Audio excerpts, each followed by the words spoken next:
Ships are some of the oldest forms of transport in history. Before we had planes, they were one way for people to move goods for vast distances across the world. However, while shipping today is often considered safe, ships of the past sunk quite often. Wooden ships often sank when they hit bad weather, but ships today sink far less in such conditions thanks to newer technology. While the weather still plays a part in many of the sinkings of large ships, they are able to survive much better in ocean swells than they used to. So how do modern ships stay afloat through massive storms? Storms at sea can be some of the most intense experiences out there. From towering walls of water to strong winds, it's truly incredible what ships have to endure to stay afloat. In fact, one way that modern ships avoid sinking in massive storms involves a technology that ships of old never had access to: weather reports. One way that ships generally avoid sinking in storms is by simply avoiding the storms in the first place. By using predictive and real-time weather reports, captains can plot their courses and even determine departure and arrival dates with great accuracy. In voyages of the past, ships just had to set out and hope they didn't hit bad weather. Modern ships get weather reports and updates through satellite and single sideband radio aboard. For example, U.S. ships must carry a Navtex machine or navigational telex machine that picks up radio signals and converts them into text. It's in this way that ships can get up-to-date weather reports without worrying about a cell connection. Aside from avoiding storms, modern ships have other factors that help keep them afloat when the waters get choppy.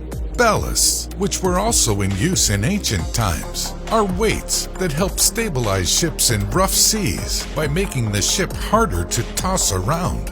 However, while ballasts do help, the safest ship in a big storm is a fully loaded ship, due to the fact that more cargo weight makes the ship harder to push around. Because modern ships can carry more cargo and are larger than ever, they actually become harder to sink. But even in the case of a fully loaded ship, the cargo shifting overboard can unbalance the boat. When ships are empty, even with ballasts, they can be more vulnerable to large swells.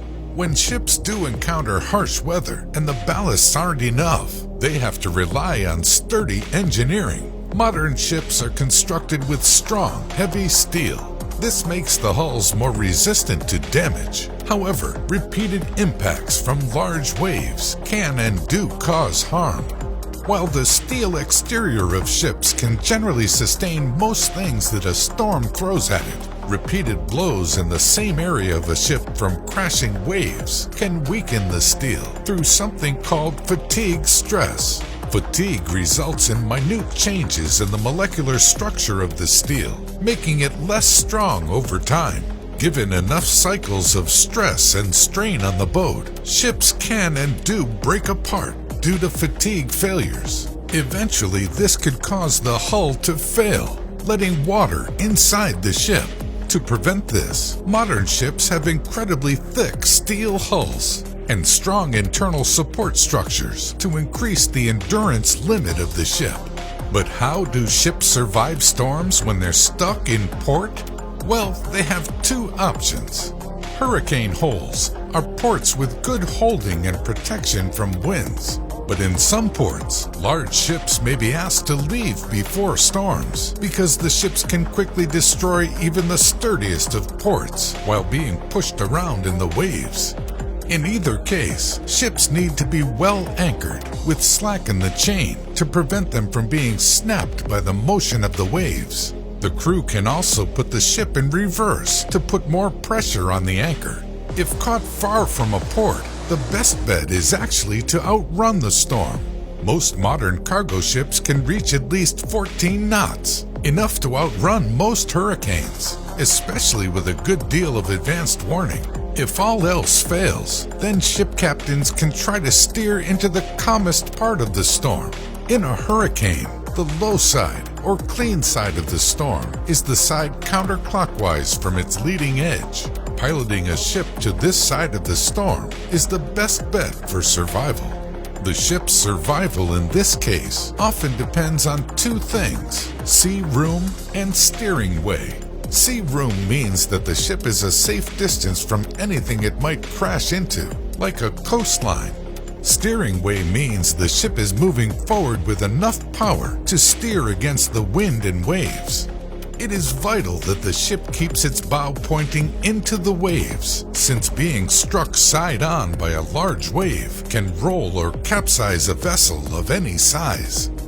When piloting the ships through these massive waves, the crew has to work hard to keep the ship moving forward to hit the waves at a right angle. Ships are designed to roll side to side and up and down and still survive thanks to their strong hull. All that movement certainly doesn't make the crew feel their best, but at least the ships can hold up and keep everyone alive.